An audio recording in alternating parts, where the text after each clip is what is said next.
Halo, Sobat Bulu Bocor. Kembali lagi, saya akan membahas sedikit tentang PSM Makassar yang kemarin hanya mampu bermain imbang melawan Borneo FC. Dengan hasil ini tentunya membuat PSM Makassar gagal naik ke posisi keempat sementara, karena kita tahu di atasnya ada Malut United yang bermain imbang melawan PSBS Biak dengan mengoleksi 47 poin sekarang, dan di urutan keempat saat ini ada Persija Jakarta kalau tidak salah teman-teman dengan mengoleksi 47 poin yang berhasil mengalahkan Persik Kediri di pertandingan pekan ke-29. Jadi PSM Makassar masih punya peluang, tentunya belum habis, tapi sangat disayangkan memang hasil imbang yang diraih oleh PSM Makassar di kandang Borneo FC. Dan ya, ada beberapa kejadian-kejadian yang membuat Coach Bernardo Tepares sedikit bereaksi tentang keputusan-keputusan wasit di atas lapangan ketika PSM Makassar bermain melawan Borneo FC.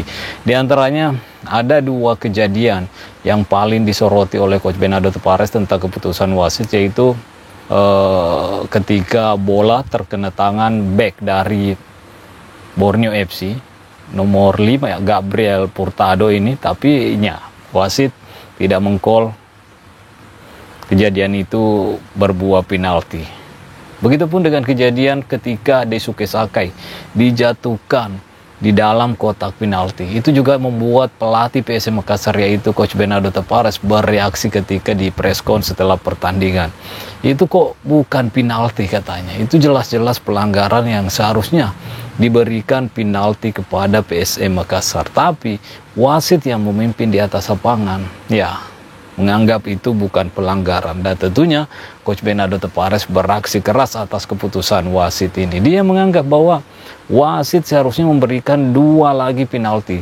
Seharusnya PSM mendapatkan 3 penalti, dan untungnya ketika Balotelli dilanggar di kotak penalti, wasit memberikan penalti kepada PSM Makassar. Tapi 2 pelanggaran ini seharusnya berbuah penalti juga. Makanya Coach Bernardo Tepares mengkritik penampilan wasit, bukan hanya wasit di atas lapangan, tapi wasit yang ada di belakang VAR, teman-teman. Dia juga mengatakan bahwa seharusnya wasit yang ada di belakang VAR itu adalah wasit yang mempunyai mempunyai kapasitas yang tinggi, mempunyai pengetahuan yang tinggi tentang hal-hal yang terjadi di atas lapangan.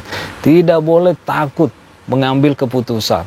Apalagi kedua tim ini tidak ada lagi yang akan terdegradasi. Yang jelasnya dia menginginkan wasit tegas. Kalau memang itu adalah pelanggaran, call sebagai pelanggaran. Jangan milih-milih pelanggaran. Nanti pelanggaran keras, pelanggaran ringan, pelanggaran sedang. Tapi kalau itu berpotensi pelanggaran, berikanlah pelanggaran. Karena ini ini akan berimbas ketika pemain-pemain atau sebuah tim dari Liga Indonesia bermain di kompetisi elit Asia, di mana melakukan pelanggaran-pelanggaran yang biasanya di Liga 1 tidak di-call sebagai pelanggaran, tapi ketika bermain di kompetisi level Asia itu pelanggaran yang bisa berbuah kartu kuning, kartu merah, bahkan penalti. Jadi saya juga melihat wasit-wasit di BRI Liga 1 memang masih perlu meningkatkan kapasitasnya, teman-teman. Itu intinya, masih perlu meningkatkan kapasitasnya. Terkadang saya juga melihat ada seorang pemain yang protes ke wasit tentang pelanggaran yang ia lakukan. Wasit tidak bisa memberikan alasan yang pasti kepada pemain tersebut. Bahkan terkadang kita lihat dia hanya mengabaikan protes pemain tersebut, sehingga menimbulkan sesuatu.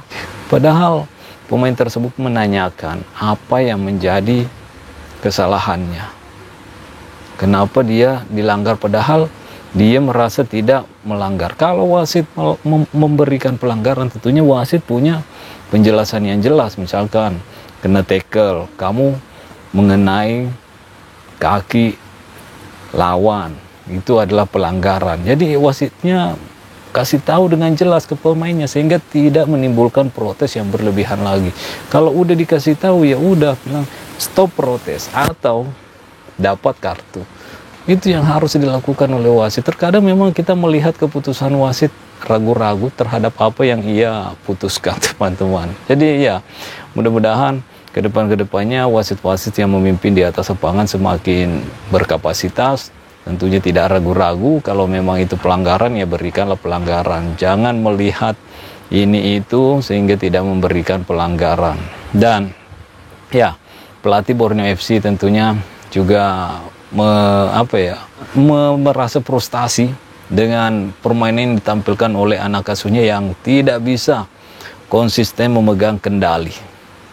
Di babak pertama dia menganggap cara bermain pemainnya cukup bagus, tapi di babak kedua ya dia sedikit menurun permainannya sehingga PSM Makassar mampu mengendalikan beberapa kali dan akhirnya mendapatkan satu tendangan penalti pada menit ke-72 dan Yoram Fernandes selaku algojo penalti tidak menyia-nyiakan peluang yang diberikan oleh wasit ini yang seharusnya 3 penalti yang didapat oleh PSM Makassar, dan Yoram berhasil skor 1-1 di akhir pertandingan. Dan seperti yang kita ketahui, PSM Makassar gagal memutus rekor 7 tahun tak pernah menang di stadion di kandang Borneo FC dan gagal naik ke 4 besar.